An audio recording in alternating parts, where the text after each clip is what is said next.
Another thing I would say about movement, I mean, one reason you ended up hitting that intersection was we spent a lot of our time walking on a trail, right? Probably not the best way to move through the woods. I realized we were in terrain that was a little more difficult, but we walked on a trail for a substantial portion of that, okay? And I would avoid that. Let's talk to somebody who's in the back.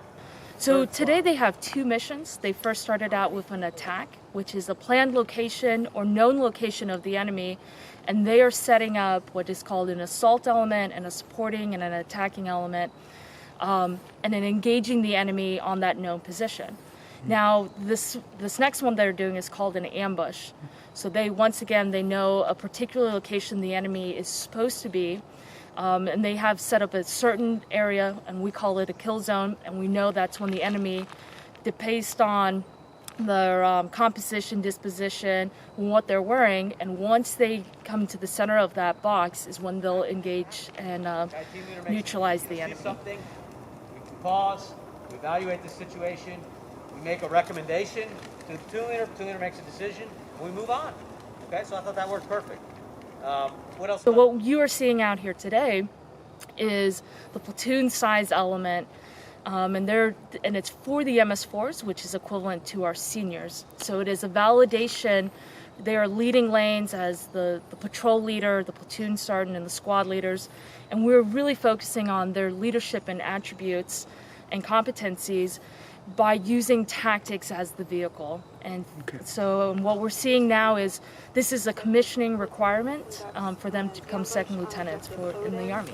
3rd platoon conducts an ambush on objective 4 and 4th platoon. So this exercise right here is basically to evaluate their leadership skills and the things that we've taught them.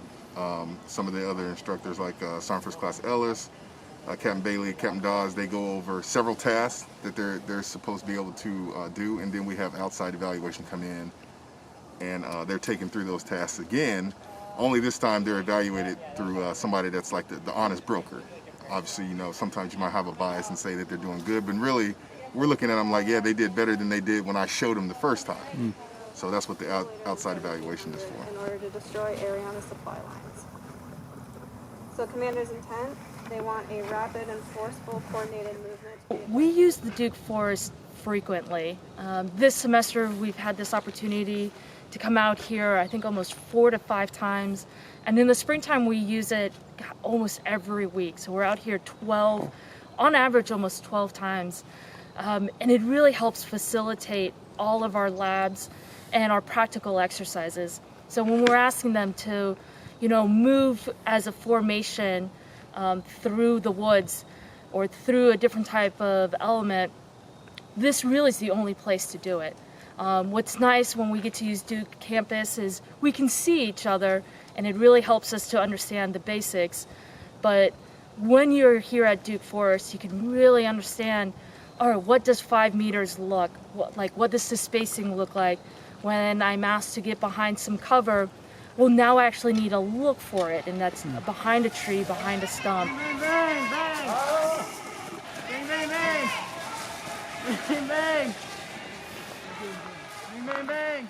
This location is key for us. I mean, we use it on a constant basis, probably multiple times during the semester. It's our only opportunity to develop the ROTC cadets in an environment, a wooded environment, rural terrain. All right, squad leaders, get them in 360 security. We've been able to use almost every inch that we're allowed to use. We have our marked off areas, and it is always something new for our cadets. And that is, if we use this in the early in the spring, it's very barren, and then if we use this kind of where we're using it now, where it's more dense vegetation, it looks different to them, and we can provide them a different element and still pull out all the teaching points that we need. Get back to the ORP! I need 8 people!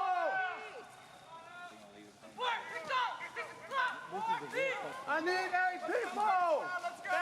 He needs people! Baker! He needs people! I need